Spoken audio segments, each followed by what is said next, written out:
Hi everybody, welcome back to You Should Know This. I'm doing a Back to the Future video.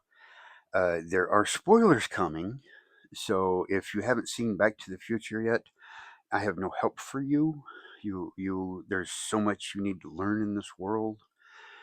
So I want to go through some fan theories. I'm going to solve a fan theory and bring up a few other things that have come up over the years. And I think it's going to be enjoyable if you're a fan of the movie and you remember quite a bit of it.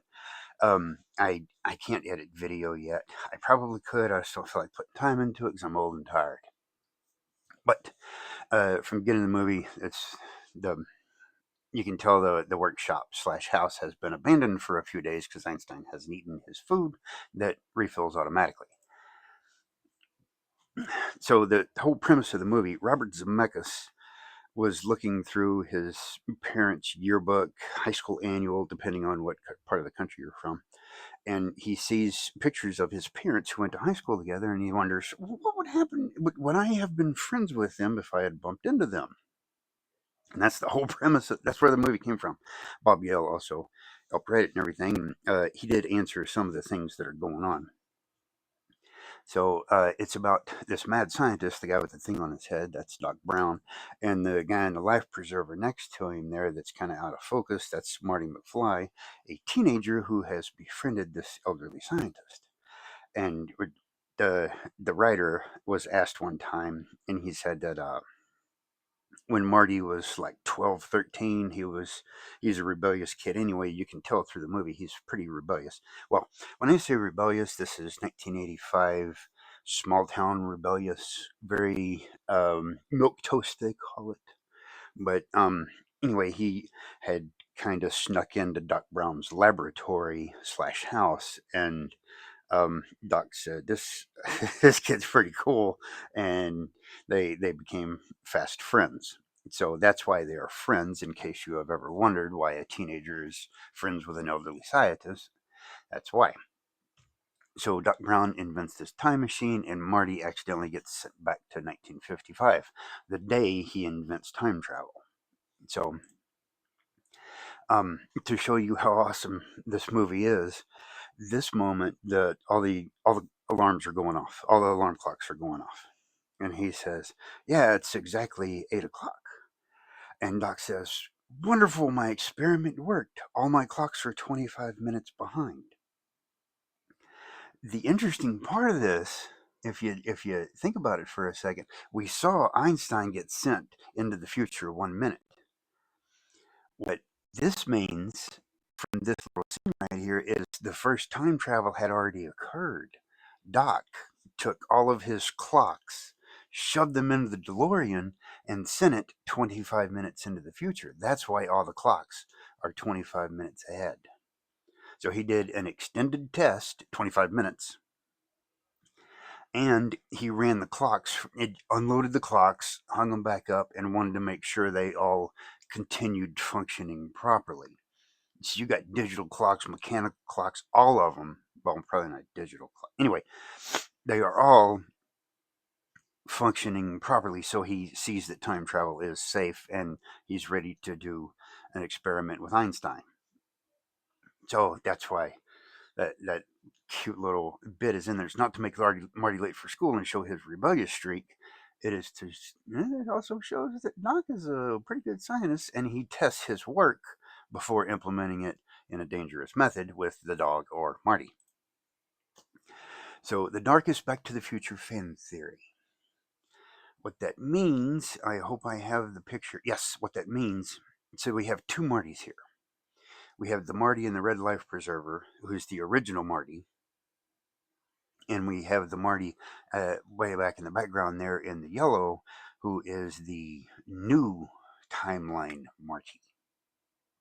Okay, and what this dark fan theory says is that Doc knows that the new Marty is going to go back in time, and he doesn't want him to, so he sends him into oblivion.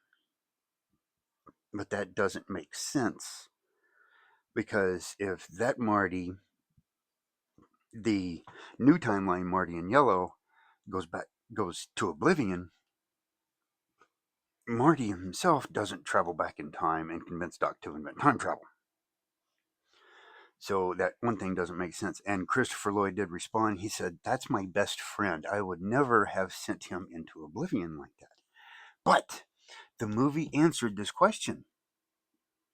It's in here. So check this out. This is the actual purpose of what's going on. So, in the original timeline, Marty goes back and the mistake happens, and George here stands up to Biff. Okay? Lays him out. And then Biff, in the new timeline, is kind of mousy. I, this picture's out of it. I'm having trouble with this picture and the order of these pictures.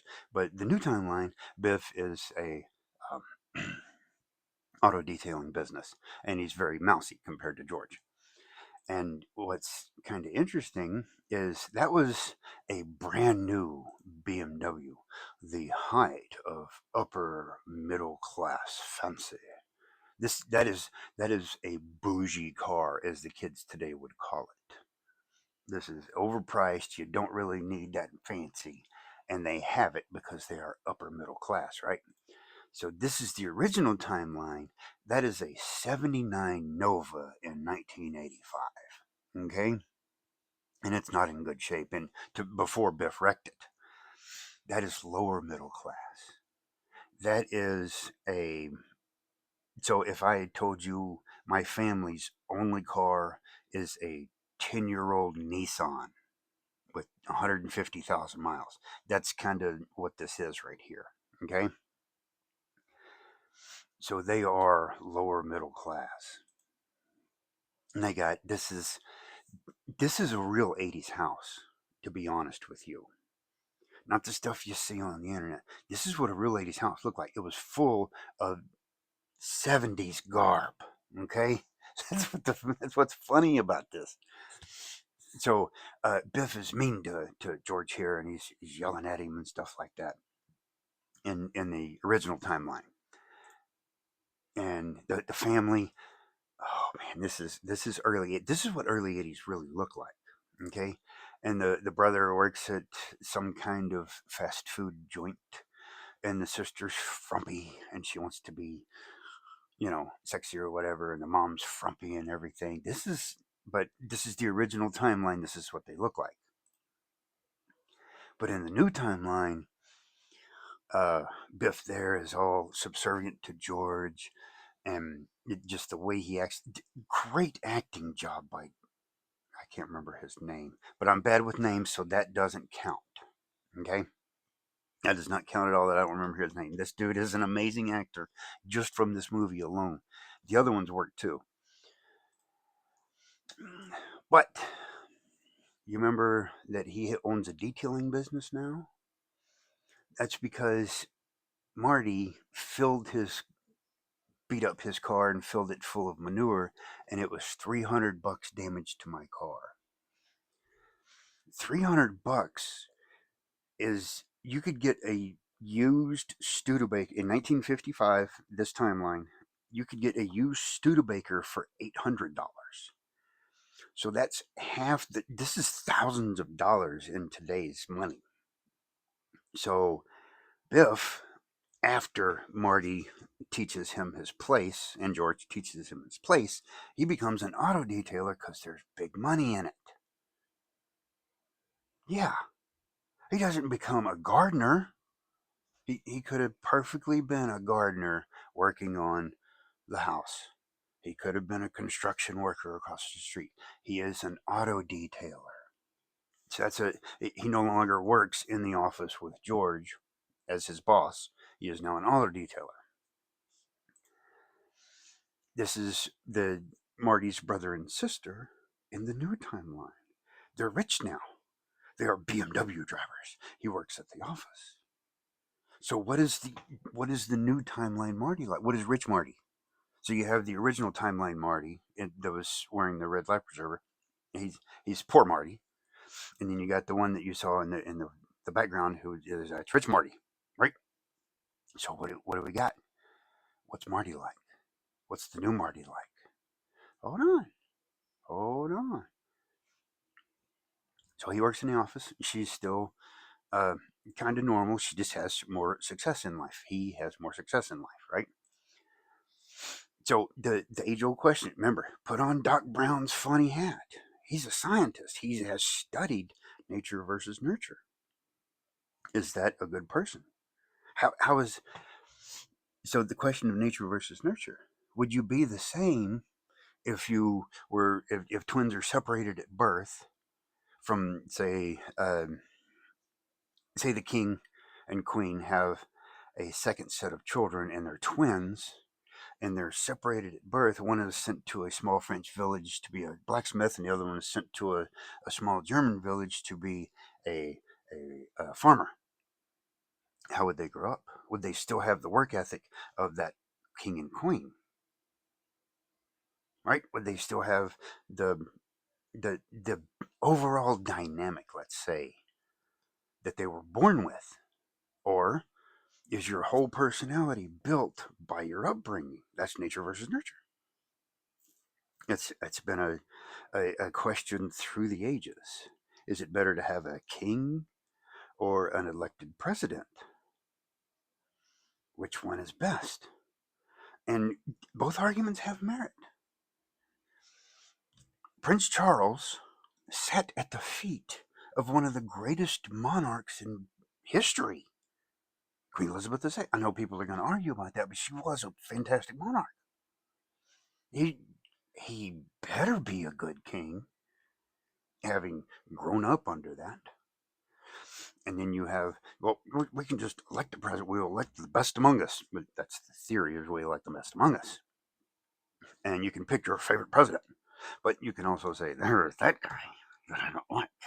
So, nature versus nurture. Which one is best? Is it genetics or is it upbringing? And of course, Doc has studied this. Biff has never stood up, or George has never stood up to Biff in his life. No, never. He just laid him out. It was amazing. He's like, what the heck? What kind of repercussions does this have on future events? What is going to happen?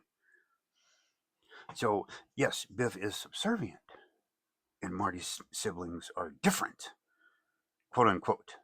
They look different. They're successful now. Their their dynamic is a successful dynamic because they grew up rich, right? Are they different people though? Has their essence changed? Okay. And now here, let's look at it this way. You and your boss. You've been at the job a year. How do you act around your boss? Now, how do you act around your boys from high school? Yeah, I'm saying, and it looks like in this movie, and I'll show you here in a minute, that the way you act around your boss for Marty's brother is different now, but the way you act around his boys hasn't changed. Right? His deep down is the same. His surface is a little different, and he's more successful with it. He still has the same work ethic. He just interviewed better and got a better job. The sister, I forgot her name. Oh, she passed away too. She passed away real early. I think breast cancer, something like that. But sad story. Yeah, she was in a TV show with Tom Hanks. But the sister is still, she still seems kind of like the same girl. She just has a bunch of she's popular now.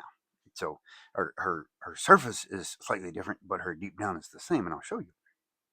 So Doc's like, wait, he never stood up. This could have repercussions, and he looks at the picture. Everyone's like, okay, and he looks confused there, like something. He sees something in the picture, right? He sees something in the picture. Ah, never mind. We got to get going. And this is the picture he looked at it the first time. Pretty mediocre photographic fakery. They cut off the top of your brother's head, or he cut off your brother's hair, right? And this is the second picture where Doc's holding it during the storm. Oh crap! What do we? What does he see? What does he see? Yes, I have stared at these two pictures for the better part of an hour. Okay, there's no difference in the two pictures. It's the same pose. They're wearing the same clothes. The family is rich now. So the top picture is from poor Marty, is the one carried by poor Marty in his wallet. The bottom picture is the one carried by rich Marty in his wallet. If you grew up significantly different economic circumstances, would you carry different pictures in your wallet? Would you go and would you have gone to vacation in the same area? This is a vacation picture. They're just posed during a vacation, or they're at their great grandmother's house or something like that. Would you wear different clothes on vacation? Deep down, they're still the same three people. The brother, the big brother, is still living at home, even though he wears a suit to the office now. So, one of the fan theories is that Doc sends the new Marty back and he knows to eliminate him. But, so the timeline still stays the same, but the new Marty just vanishes or whatever. So, Doc doesn't have to kill Marty because he's the same person deep down. Yeah, he might wear different shoes, you know, but deep down he's still the same person. This movie is absolute genius. I feel like watching it again. I haven't watched it in a couple of months, a couple of years maybe. I think I need to watch it again. So I hope you all enjoyed this. If I come up with any other Back to the Future worthy videos, I will post them as soon as I can. Like, share, and subscribe, and y'all have a nice weekend.